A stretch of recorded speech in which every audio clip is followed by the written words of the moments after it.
ગામમાં TP scheme 49, 50 અને 51ના નામે તંત્રે મચાવેલ ઉત્પાદ સામે જન આક્રોશ ફાટી નીકળ્યો। છેલ્લા 25 વર્ષથી રહેતા પરિવારોના માથે ડિમોલિશનની તલવાર લટકાવી પાલિકાએ વિકાસના નામે વિનાશનું જે ચિત્ર દોર્યું છે તેની સામે સેંકડો મહિલાઓ અને યુવાનો રસ્તા પર ઉતરી આવ્યા। કતારગામ દરવાજાથી કમિશનર કચેરી સુધીની મહારેલીમાં તંત્રની જોહુકમી સામે ઉગ્ર સૂત્રોચ્ચાર કરાયા। 70થી વધુ સોસાયટીઓના હજારો લોકો પોતાના ઘર અને દુકાનો બચાવવા માટે મેયર અને કમિશનર સમક્ષ ન્યાયની ભીખ માંગી રહ્યા છે।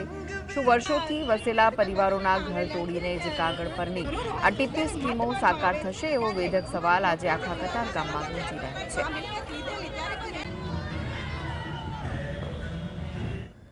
કતારગામના નાગરિકોએ પહેલા સરકારી રેકોર્ડ ઉપર મિલકતની તપાસ કરી હતી, ત્યારે આ જગ્યા ઉપર ક્યારે રિઝર્વેશન હતા નહીં, એટલા માટે અમે મિલકતની ખરીદી કરી હતી। પણ રાતોરાત 2022માં રિઝર્વેશન મૂકવામાં આવ્યા છે। રિઝર્વેશન રદ થાય તેની અમે રજૂઆત કરવા માટે આવ્યા છીએ। સરકાર બસ અમને ન્યાય આપી દે। અત્યાર સુધી ઘણી રજૂઆત કરેલી છે, લેખિત આવેદન આપેલા છે, પણ સરકારનો કોઈ જવાબ નથી। આ રિઝર્વેશન આવ્યું ક્યાંથી એ જ અમારો સવાલ છે, અને સવાલ એ છે સર કે આ રિઝર્વેશન તમે નાખ્યું છે, તમને કોઈ જાણ નથી કરી। અમારી પાસે વેરો પણ ભરેલો છે, વેરાના બિલ પણ છે।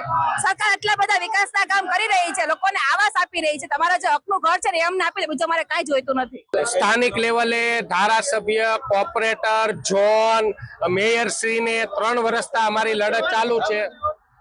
મુખ્યમંત્રી બધાને લેખિતમાં અને મૌખિકમાં અરજીઓ